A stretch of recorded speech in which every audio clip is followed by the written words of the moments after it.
Hi, I'm Marc Steiner, host of The Marc Steiner Show here on The Real News.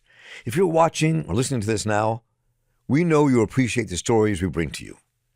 We need your support to continue producing uncompromising, movement-building journalism that reaches ordinary people.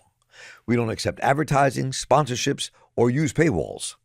We rely entirely on supporters like you. This is a critical year and a pivotal moment in history. From Paris to Gaza to Baltimore, we're covering it all, but we cannot do it without you. If you feel the urgency of the moment and believe in the importance of independent journalism like TRNN, please donate today at therealnews.com/donate. Thank you for your support. Solidarity forever.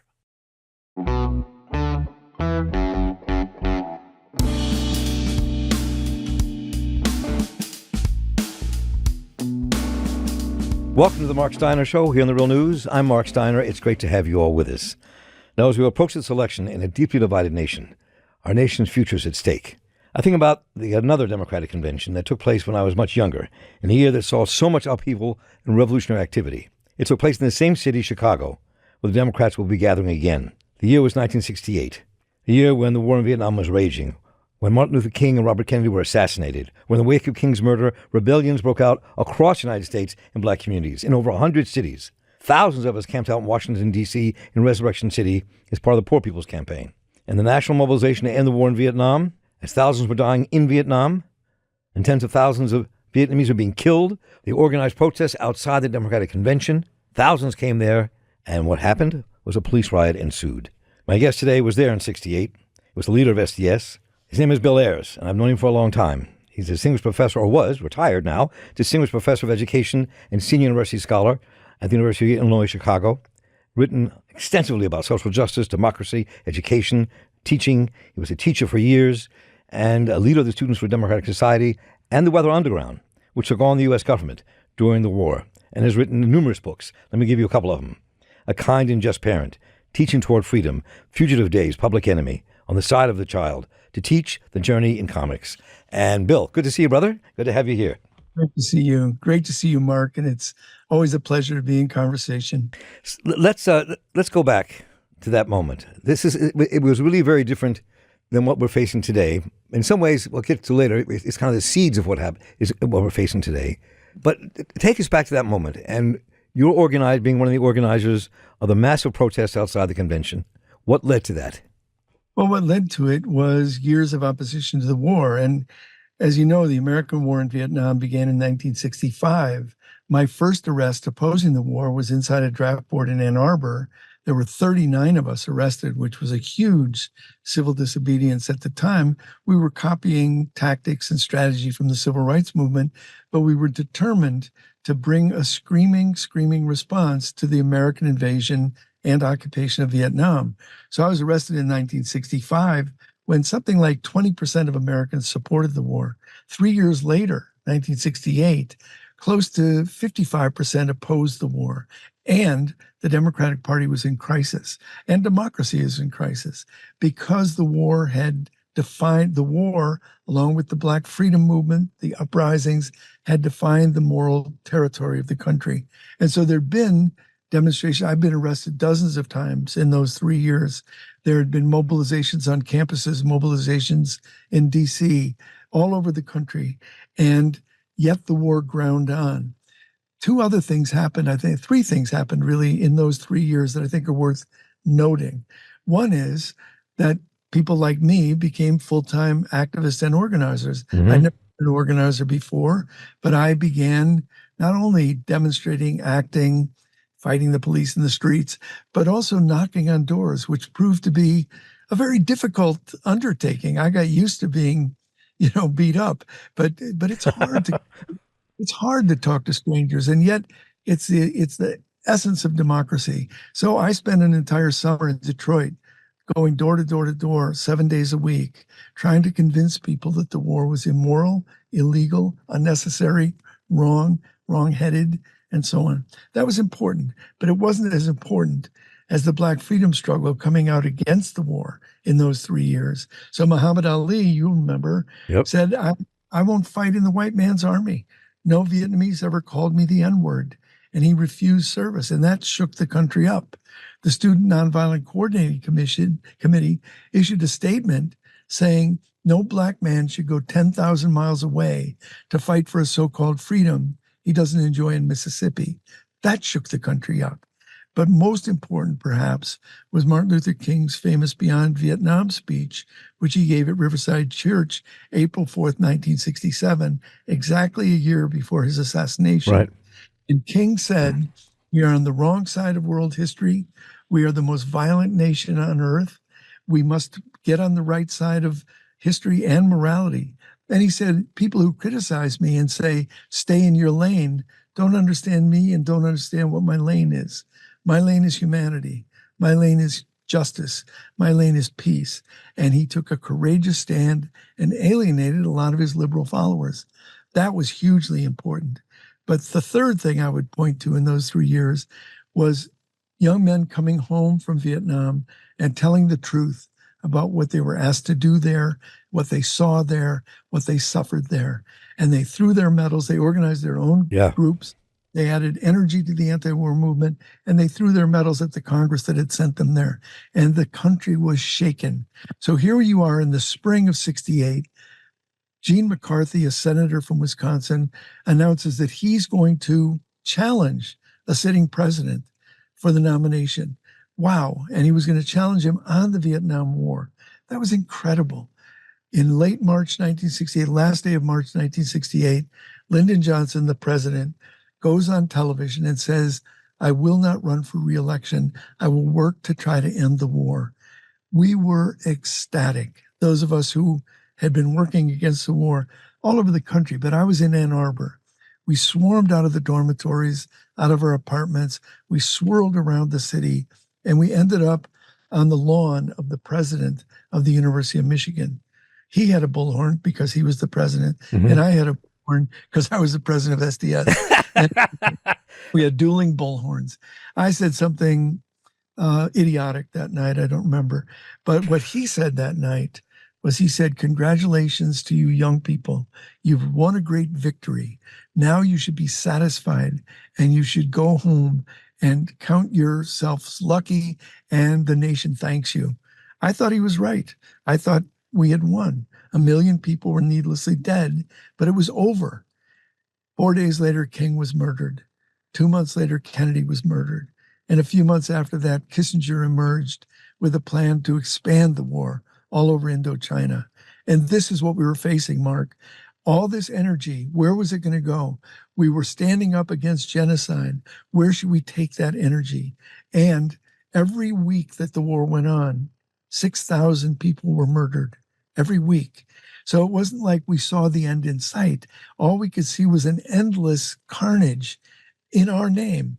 And so we felt a sense of urgency. And where would all that energy from the 2 years before go? It went to Chicago. And we went to be heard and seen, not just by the Democratic Party, but by the world. And that's why our slogan was, "The whole world is watching." And the whole world was watching. The whole world was watching. And I remember I was not in Chicago. Resurrection City was destroyed. They threw us out in Poor People's Campaign. And I decided to go back to college. So I was up in New Hampshire, but I remember watching it. And just even watching it, it was a horrific moment. Watching the violence that took place, the police attacking, and people being bludgeoned. And you were in the middle of it. I was. And, the thing, I would say one other thing, and then I'll talk a minute about that moment. But our goal was to bring 1 million people to Chicago. And in that goal, we failed miserably for a lot of reasons, including the fact that Mayor Daley made it abundantly clear from his prior actions and from his threats that if you came to Chicago, you were going to be arrested and you were going to be hurt. That certainly suppressed the numbers. It was a fraught, frightening, dangerous time. And we knew that we were risking a lot by going there. But our second goal was to show the world, first, that there were a group of Americans who were committed to an international stand, and we were not on the side of our government. We were against the government policies, and we could be counted on for being militantly opposed to this war-making machine. But the other thing that we wanted to show the world was that the people in power were not able to meet except through police violence. And a year at you called it a police riot. That was the official designation by the official commission set up to investigate the demonstrations. It wasn't our riot, it was the police riot. Right. The police riot created so many ripples. For example, they not only attacked the demonstrators, they attacked the kids who were there supporting Gene McCarthy, the piece, Clean for Gene. Clean for Gene. Not only did they attack them, they attacked the press, and not only outside the convention, but inside the convention itself. So you have people like Dan Rather, who was kind of one of the very serious CBS commentators, getting roughed up on the floor of the convention. This was unprecedented, and the police, who were under the direct control of the mayor, were determined to shut us down. And in trying to shut us down, they blew themselves up.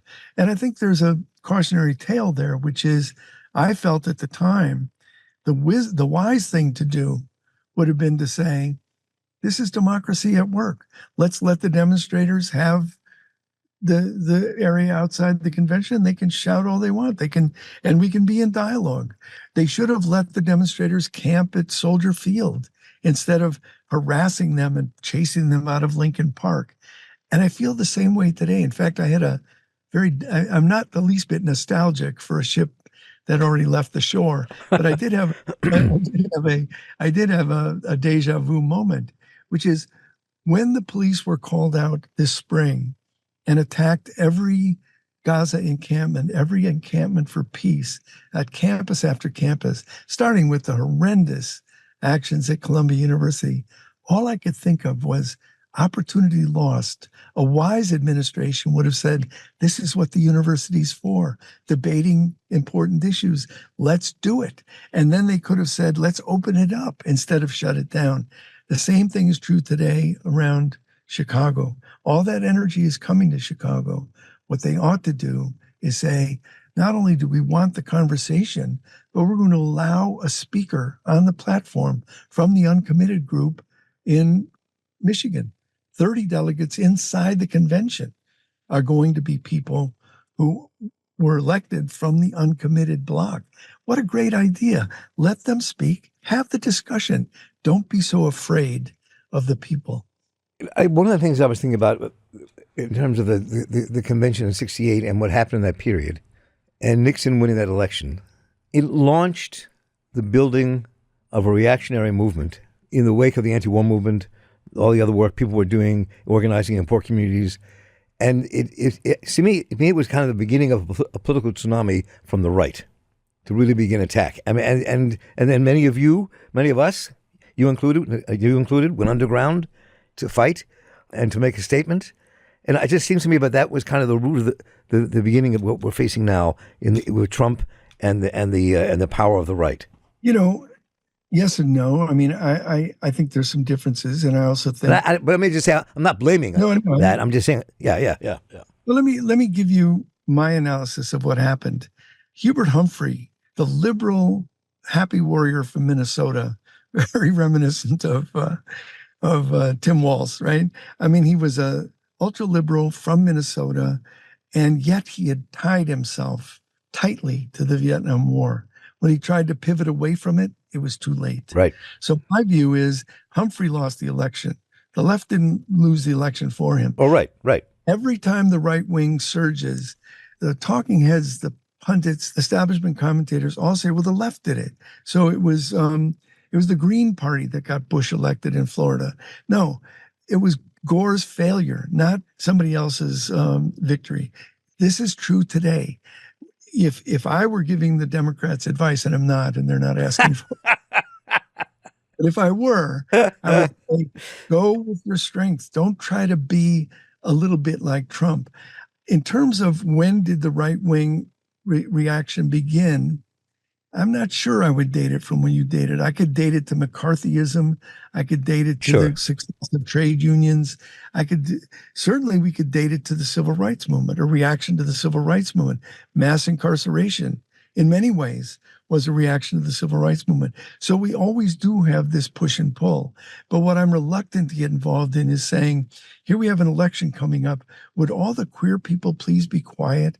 And would the women not demand anything right now? And would Black people chill for a minute? Then we'll get elected and do all the right things. I don't think it works that way. I think the right has been on the rise. I think we have in this country a material base for white supremacy that existed from the beginning. And it stirred up and mobilized. I've never seen it as mobilized as it is today. But I don't think it began with 68. And I think you could say the Reagan Revolution was the beginning and so on. But I think that the white supremacist base is as well organized and as forceful as I've ever seen it. And what that tells me is that not only should we continue to build an independent, irresistible social movement for racial justice and for peace, but we should also unite to defeat fascism. We really have to, because the territory I want to live on and organize on is served better if we don't have a fascist government. So here we are in the midst of this Democratic Convention, 2024, and several things went through. I was thinking about as you were responding. One is, what does 1968 say to activists today, young activists, as they confront what's happening in Chicago again at the Democratic National Convention? Let me just stop there, and I have another piece I want to say. Let me just stop at that moment. Well, I think, first of all, as I said, I'm not nostalgic, but I also believe that the young have everything to teach us. And that when we were young, we were looking to older people to learn. Now that I'm quite old, I'm looking to the young to learn. And so I'm not sure that I can draw lessons. I would say this, though. My analysis of what's going on is that contradictions, like the contradiction of war, the contradiction of white supremacy, these things were not resolved in 68 or 70 or 72. They go on and they endure. And so, one of the great, people mythologize the 60s. I mean, I've told you this before, but I didn't know a single person who looked at their wristwatch on December 31st, 1968 and said, oh shit, it's almost over. Nobody did that. Right. It, no such thing as the 60s. But I understand what people are pointing to. And I would say that it's important to remember that we had two relatively modest goals. They got more ambitious as they went along. One goal was to end a war, the war in Vietnam. And then as we got deeper and become more radicalized, we wanted to end the cause of war. We failed to end the war in Vietnam. It went on for 8 years, 7 years after a majority opposed it. And we couldn't figure out how to stop it. And as I say, 6,000 people a week were being murdered. So it's important to remember, as glorious as some of us thought the 60s were, it didn't do the minor thing we wanted to do, which is end the war. We wanted to end segregation, Jim Crow. We wanted to end white supremacy. And again, here we are, the same contradictions, the same themes, the same issues, not because history's repeating itself, but because we've never resolved those fundamental contradictions. So in 68, unlike now, there was a war that was killing tens of thousands of Americans and hundreds of thousands of Vietnamese people. We had segregation, legal segregation was just ending. There was a sense of revolutionary fervor in the air, especially among young people organized, and that was happening. We're in a very different time at this moment in that way. None of that's going on at the moment. Maybe some of the revolutionary fervor is there, but it's not like in all my talking to people, I don't get the sense there's not the same firmament. I wonder, from your perspective, where we are now as we're in the midst of this Democratic National Convention. Where are we at this moment? How do you push that now? Well, I think you're asking the most important question, and that is, and we should ask each other and we should ask everybody, what is this political moment? And when I name the political moment we're living in, I think it's the worst of times in some ways. There's a proxy war in Europe, a Cold War growing in Asia, a genocidal war in the Middle East. Right. The police murder of Black citizens continues apace. Women are being asked to get back in the medieval definition of who they are. Queer people are under attack. And we could go on and on. Immigrants, the kind of racist approach to immigration is just staggering. So it's the worst of times.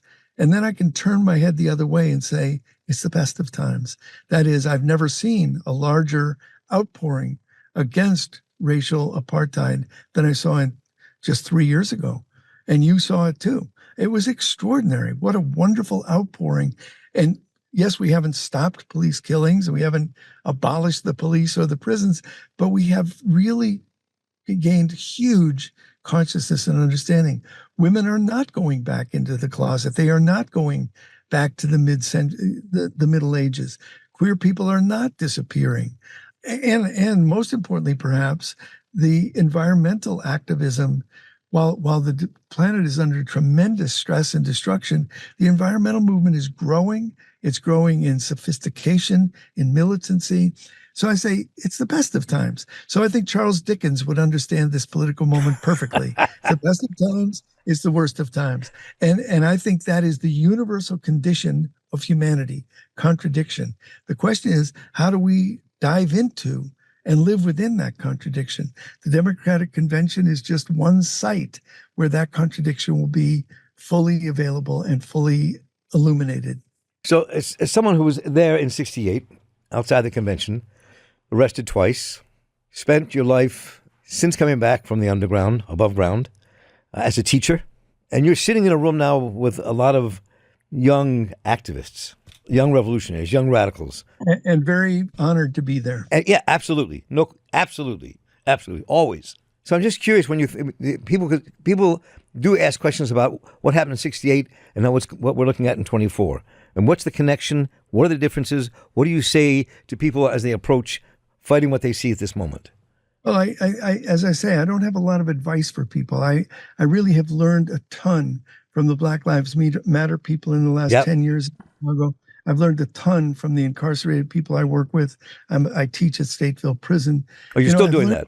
Good. I'm still doing it. Good. And I'm learning all the time from my students and from young people. But I will say that I said a minute ago, and I'll repeat, that the themes that animated our movement are the same themes animating the movement today. That is racial justice and peace in the world. That is women's freedom. These were our issues. This is what we cared about. And I remember when I was a community organizer, we had two slogans. One was let the people decide. We were for participatory democracy. And two was build an interracial movement of the poor. I still think those things are relevant. Me too. So I don't think they've gone away. But if I had any advice for people at all, my advice has pretty consistently for the last several decades been, don't be self-righteous. You know, you may be right on the issues, but when you feel yourself being certain that you're right and the other guys are dead wrong, you're in danger. And you're in danger of dogma, you're in danger of orthodoxy, and you're in danger of stopping thinking. So I'm all for continuing to experiment with life, continuing to experiment with politics. I'm for trying everything and rejecting so much of the old. But I think we should be very careful about being certain that we and only we have the truth.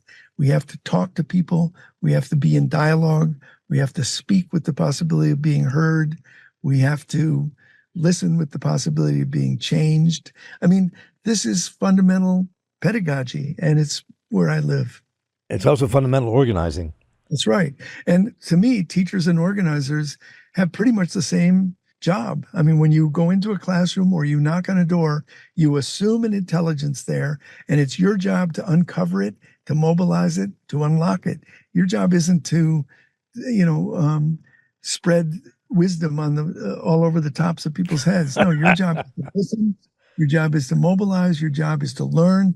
And the greatest teachers I've ever known are always learning as they're teaching. That's true of organizers as well. Bill, it's really good to have this conversation with you. And Bill Ayers, it's been a while since we've seen each other. It's good to see you. Give my best to Bernadine, and I will. And I hope I see you in Baltimore. You will. I have that new book. I have a new book coming out called When Freedom is the Question, Abolition is the Answer. And I'll be at the Baltimore Book Festival, and I hope we can get together. What's that date? Do you remember? I don't remember. Sometime in late September. We'll figure it out. But we will be there. That's great. Bill, thank you so much for joining us today. I appreciate it. Thank you, brother. It's always a great honor. Take care. Once again, let me thank my old comrade and friend Bill Ayers for joining us today. His perspectives are always enlightening. And thanks to Cameron Granadino for running the program, and audio editor Alina Nehlich for all of her work, Rosette Sawali for producing The Marc Steiner Show, and the tireless Kayla Rivara for making it all work behind the scenes. And everyone here at The Real News for making the show possible. Please let me know what you thought about what you heard today, what you'd like us to cover. Just write to me at mss@therealnews.com, and I'll get right back to you. Once again, thank you to Bill Ayers for being our guest today. And please keep listening to all the reporting and stories my colleagues are producing now at the Democratic National Convention. So for the crew here at The Real News, I'm Marc Steiner. Stay involved, keep listening, and take care.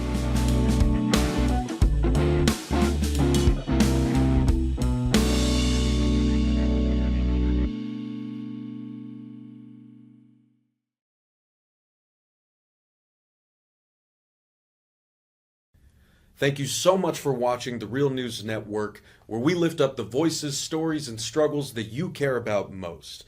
And we need your help to keep doing this work. So please, tap your screen now, subscribe, and donate to The Real News Network. Solidarity forever.